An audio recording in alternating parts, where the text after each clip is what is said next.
Ya, assalamualaikum warahmatullahi wabarakatuh. Selamat datang kembali di pembelajaran daring di bab yang kedua. Minggu kemarin kita sudah belajar di bab yang pertama, yaitu organisasi kehidupan. Sekarang kita ke bab yang kedua. Apa kabar semuanya? Mudah-mudahan selalu diberikan kesehatan. Kita selalu diberikan kesehatan walafiat dan juga taufik dan hidayah untuk tetap berpegang teguh di agama Islam, di agama kita ini, dan juga diberikan taufik dan hidayah untuk bisa kalian mendengarkan pelajaran ini sehingga kalian bisa memahaminya. Sekarang sebelum kita belajar, kalian siapkan buku, alat tulis, dan juga LKS kalian. Buka di LKS-nya di halaman 25. Sebelum kita mulai, kita baca doa dulu. Baca doa, dimulai. Ya, selesai. Sekarang kita lanjut ke bab 2, yaitu interaksi makhluk hidup.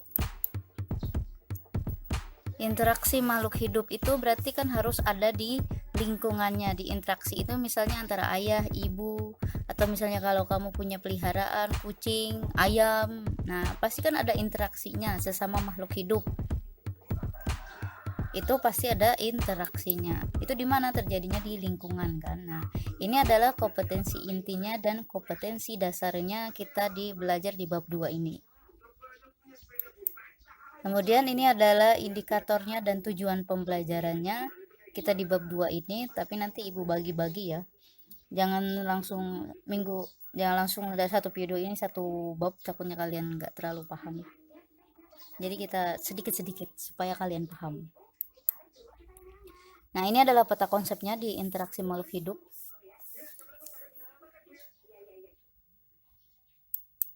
Nah, sekarang kita mulai ke apa itu lingkungan. Lingkungan itu berasal dari kata environment, bahasa Inggrisnya, yang memiliki makna the physical, chemical, and biotic condition surrounding an organism. Jadi artinya adalah segala sesuatu di luar individu, itu namanya adalah lingkungan.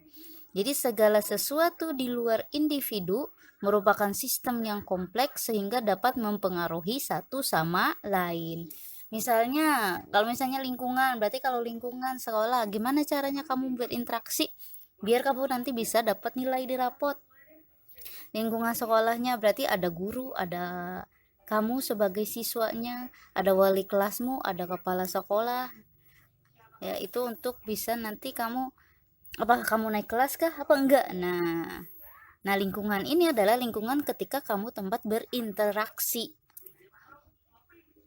yaitu itu adalah lingkungan tempat kamu bertanya jawab, berinteraksi itu bertanya jawab, mengerjakan tugas, bertanya kepada gurunya. Nah itu namanya adalah interaksi itu ya. Jadi lingkungan tempat tinggal makhluk hidup namanya disebutnya adalah habitat. Jadi lingkungan tempat tinggal makhluk hidup ini namanya adalah habitat. Ini adalah pengertian dari lingkungan. Nah, hubungan timbal balik antara makhluk hidup dan lingkungannya namanya disebutnya adalah ekosistem. Jadi habitat ini adalah lingkungan tempat tinggal makhluk hidupnya. Misalnya kamu lingkungan tempat tinggalmu misalnya di Kurdi Derajat, atau misalnya di pasar Bauntung, berarti itu namanya di situ berarti namanya adalah habitat. Nah, kemudian hubungan timbal balik antara makhluk hidup dengan lingkungannya namanya adalah ekosistem. Jadi ekosistem ini adalah hubungan timbal balik antara makhluk hidup dengan lingkungannya, namanya adalah ekosistem. Nah, kemudian ada lagi di lingkungan ini namanya adalah ekologi. Apa itu ekologi? Itu adalah ilmu yang mempelajari tentang interaksi antar makhluk hidup dan interaksi antara makhluk hidup dengan lingkungannya. Disebutnya namanya adalah ekologi. Jadi ekologi, apa ekologi? Ilmu yang mempelajari tentang interaksi antar makhluk hidup dan interaksi antara makhluk hidup dengan lingkungannya. Itu namanya adalah ekologi. Nah, makhluk hidup yang berinteraksi terhadap lingkungannya membentuk suatu kesatuan, nama lain dari ekosistem.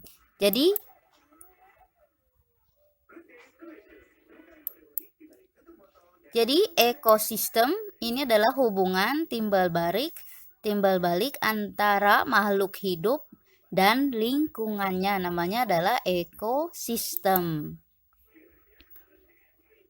Dalam suatu ekosistem ini ada satuan-satuan makhluk hidup. Yang pertama ada yang namanya disebut adalah individu. Individu artinya itu adalah makhluk hidup tunggal yang dapat hidup secara fisiologis. Misalnya seekor kerbau, seekor rusa.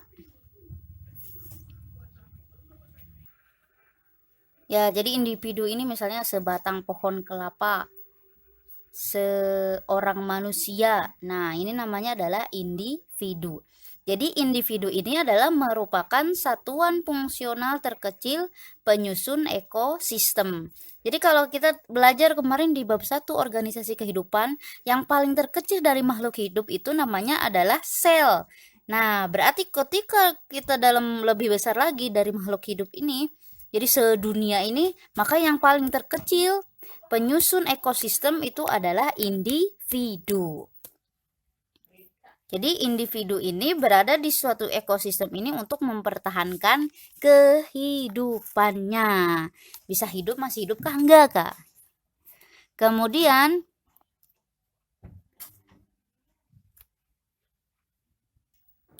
jadi itulah individu. Kemudian sesudah individu ini ada namanya adalah populasi.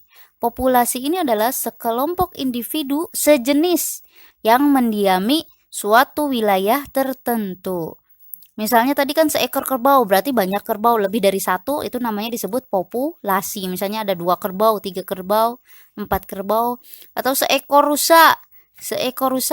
Nah, seekor rusa itu individu. Kalau populasi berarti ada 2 rusa, 3 ekor rusa, 4 ekor rusa, itu.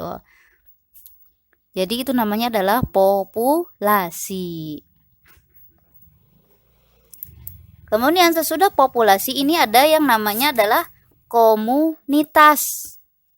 Apa itu komunitas? Ini adalah populasi dari berbagai makhluk hidup di suatu wilayah saling berinteraksi membentuk suatu komunitas. Jadi komunitas ini adalah populasi dari berbagai makhluk hidup di suatu wilayah saling berinteraksi membentuk suatu komunitas. Itu namanya adalah komunitas. Contoh, nah ini ya. Ini misal individu seekor burung unta, seekor rusa. Kemudian kalau populasi berarti lebih dari satu. Kemudian berarti burung untanya kalau populasi berarti lebih dari satu. Berarti kalau komunitas berarti rusa sama burung unta ini akan berinteraksi. Itu namanya adalah komunitas. Jadi komunitas itu lebih dari satu jenis hewan yang sama atau satu jenis makhluk hidup yang sama, itu namanya berarti komunitas. Jadi misalnya nih ada 3 pohon, ada padang rumput, nah itu berarti komunitas. Kemudian dari individu, kemudian populasi dan komunitas ini akhirnya dia akan membentuk namanya adalah ekosistem. Jadi hubungan yang terjadi antara komunitas dengan lingkungannya akan membentuk suatu ekosistem. Jadi ekosistem ini adalah sistem yang dinamis karena komunitas senantiasa berubah dan beradaptasi sebagai tanggapan terhadap perubahan kondisi lingkungan. Itu namanya adalah ekosistem. Jadi interaksi dari berbagai macam makhluk hidup itu namanya adalah ekosistem. Nah, ada lagi dari ekosistem ini, ada tipe-tipe ekosistem yang terdapat di permukaan bumi.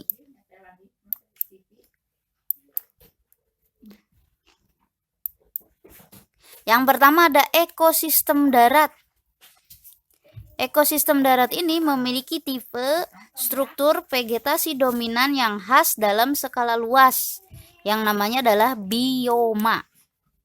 Jadi ekosistem darat ini memiliki tipe struktur vegetasi dominan yang khas dalam skala luas, namanya adalah bioma. Bioma dibedakan lagi. Ada yang namanya bioma tundra. Nah, ini adalah contoh dari ekosistem darat. Jadi ada bioma tundra, ada bioma taiga atau hutan homogen, maksudnya hutannya adalah pohonnya sama semua. Jadi satu jenis pohon aja, itu namanya adalah hutan homogen. Kemudian ada bioma hutan musim atau hutan gugur. Ini ada di wilayah subtropis. Kemudian ada bioma hutan hujan tropis. Kemudian ada bioma stepa dan sabana. Stepa ini adalah padang rumput luas tanpa pohon, sedangkan sabana adalah padang rumput yang diselingi pepohonan. Jadi bedanya ya. Jadi stepa ini padang rumput luas tanpa pohon, sedangkan sabana adalah padang rumput yang diselingi pepohonan.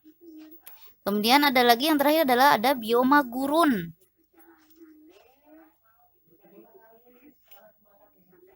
Jadi bioma gurun ini curah hujannya sangat rendah. Ya. Jadi ada tumbuhan kering, misalnya cuma kaktus yang bisa bertahan di situ.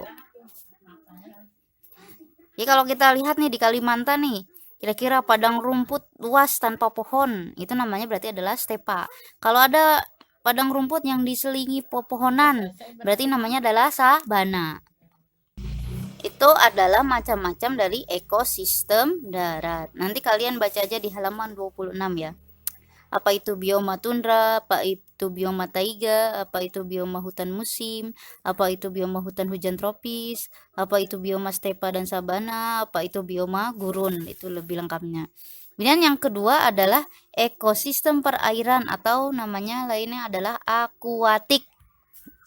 Jadi berdasarkan cara hidup pada ekosistem perairan ini ada namanya ekosistem air tawar, kemudian ada ekosistem air laut, dan juga ada ekosistem pantai. Ini adalah contoh dari ekosistem perairan.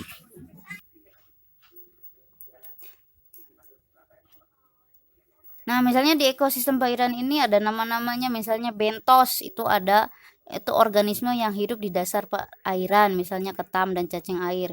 Dan ada nekton, organisme yang hidup bebas berenang secara aktif bergerak ke sana kemari, misalnya ikan. Kemudian neuston, itu organisme yang hidup di permukaan perairan, misalnya eceng gondok, kiambang, laba-laba air. Dan ada plankton, itu adalah organisme yang hidup melayang-layang mengikuti arus air bergantung intensitas cahaya, misalnya fitoplankton dan zooplankton.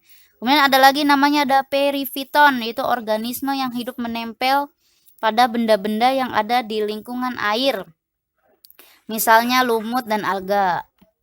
Nah, tadi kan ekosistem perairan dibedakan menjadi 3, ada ekosistem air tawar, air laut, dan ekosistem pantai.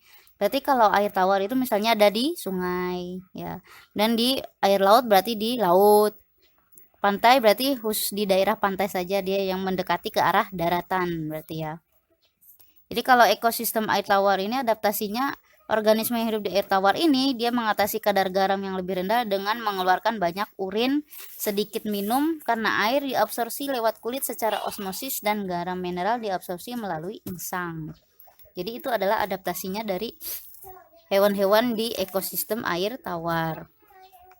Dan kalau ekosistem air laut,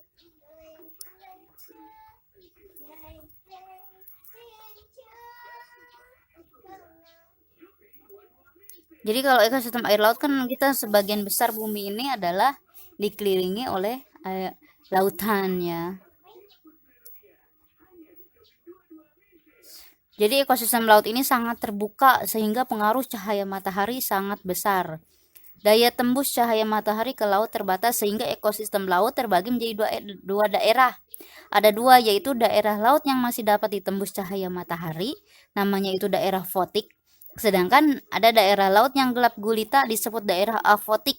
Jadi di antara keduanya terdapat daerah remang-remang cahaya yang disebut daerah disfotik.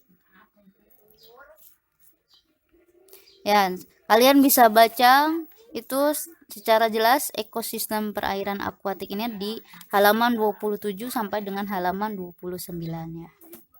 Sampai ke ekosistem pantai.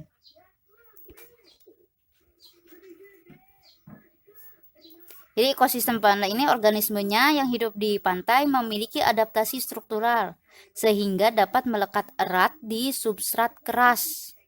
Jadi komunitas tumbuhannya itu berturut-turut dari daerah pasang surut ke arah darat. Ada hutan bakau dan estuari. Nah, itu adalah macam-macam dari ekosistem perairan. Yang ketiga adalah ekosistem buatan. Jadi ekosistem yang sengaja diciptakan manusia untuk memenuhi kebutuhannya. Itu adalah ekosistem buatan. Jadi ada bendungan, ada hutan tanaman industri, ada agroekosistem, jadi seperti sawah. Itu adalah ekosistem buatan. Misalnya kolam, itu adalah termasuk dari ekosistem buatan manusia. Nah, dari tipe-tipe ekosistem ini, apa komponen penyusun ekosistemnya? Jadi tadi kan apa itu habitat? Habitat ini adalah lingkungan tempat hidup suatu organisme, namanya adalah habitat. Nah, setiap organisme ini dia akan menjalankan fungsi masing-masing sesuai dengan status fungsionalnya. Status fungsional atau jabatan suatu makhluk hidup di dalam ekosistem ini dikenal dengan istilah namanya adalah relung atau nisia. Relung atau nisia. Maksudnya adalah status fungsionalnya, misalnya di kelas. Di kelas itu harus ada yang jadi wali kelas, ketua kelasnya, bendahara, sekretaris. Itu berarti adalah status fungsional artinya itu ya. Jadi makhluk hidup kita di lingkungan ini kita ada status fungsionalnya. Jadi dalam ekosistem, baik ekosistem alami maupun buatan, terdiri atas ada dua.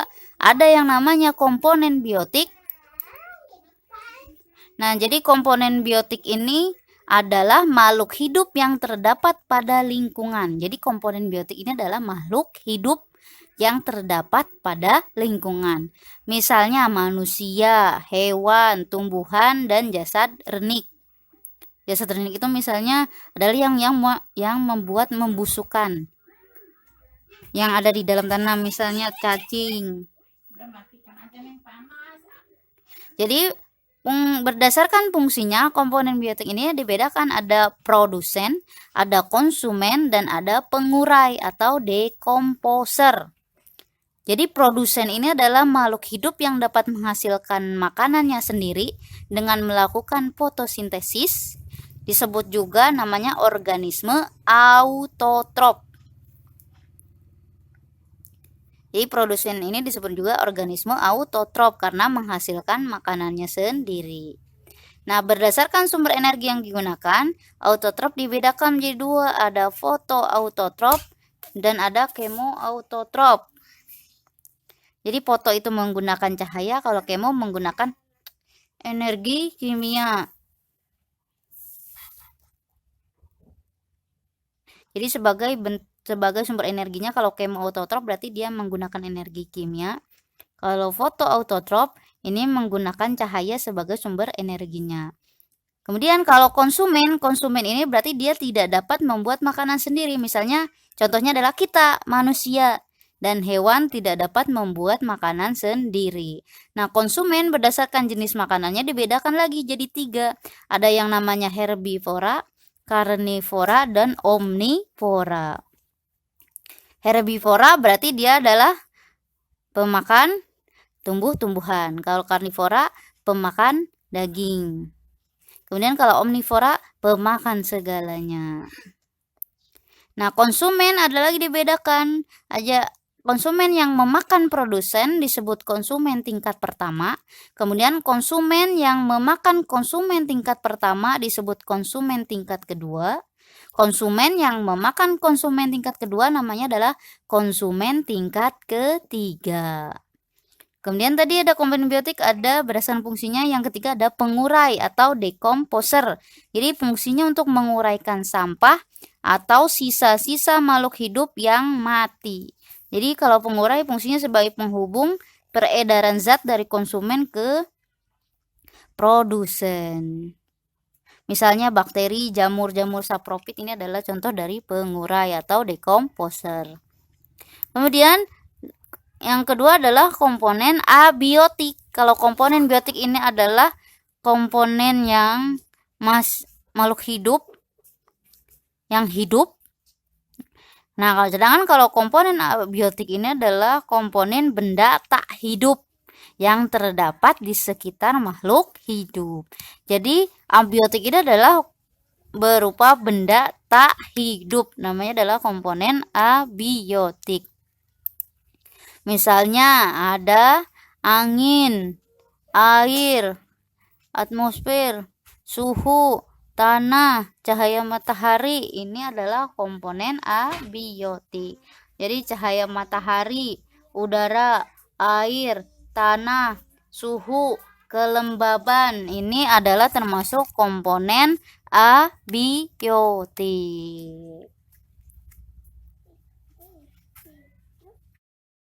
Ya, sekarang kita lanjutkan ke sudah komponen penyusun ekosistem adalah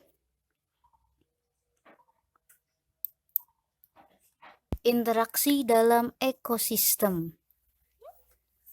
Jadi adanya interaksi ini bisa menyebabkan terjadinya hubungan timbal balik antara makhluk hidup maupun dengan lingkungannya. Yang pertama ada interaksi komponen biotik dan komponen abiotik. Jadi makhluk hidup sebagai komponen biotik memiliki hubungan yang sangat erat dengan lingkungan, yaitu komponen abiotik di sekitarnya. Misalnya pengaruh komponen abiotik terhadap komponen biotik. Misalnya pengaruh air terhadap organisme. Kan kita manusia perlu juga kan air. Nah, air itu sangat dibutuhkan oleh seluruh makhluk hidup. Jadi ini adalah pengaruhnya ya, interaksi pengaruh komponen abiotik terhadap komponen biotik ini. Misalnya pengaruh air terhadap organisme, karena air itu sangat dibutuhkan oleh seluruh makhluk hidup. Kemudian kalau bagi ekosistem di darat, air ini akan menentukan kelembapan udara. Kalau bagi unsur abiotik lain, air digunakan sebagai pelarut dan pelapuk. Kemudian misalnya dari air ada atau air selain air ada pengaruh cahaya matahari terhadap organisme. Jadi cahaya matahari ini akan menyediakan energi yang mempengaruhi suatu ekosistem. Misalnya cahaya matahari merupakan sumber energi bagi seluruh organisme hidup. Apalagi terhadap tumbuhan yang melakukan fotosintesis. Kemudian ada juga pengaruh tanah terhadap organisme. Jadi tanah ini merupakan tempat hidup dan media pertumbuhan bagi makhluk hidup. Jadi bagi tumbuhan, tanah ini merupakan substrat tempat hidup untuk menancapkan akar dan sumber nutrisi. Dan kalau bagi sebagian hewan, tanah ini adalah sarana untuk tempat tinggal serta berlindung dari pemangsa.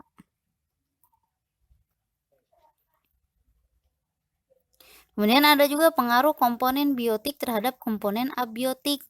Misalnya pengaruh cacing tanah terhadap kesuburan tanah. Kemudian peranan bakteri dan jamur dalam menjaga unsur hara tanah.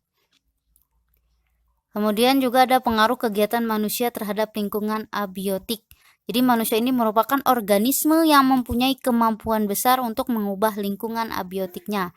Misalnya contohnya manusia menggunakan teknologi untuk mengolah tanah, kemudian menggunakan pupuk dalam pertanian yang mempengaruhi faktor abiotik tanah dan mengubah komposisi zat hara penyusun tanah.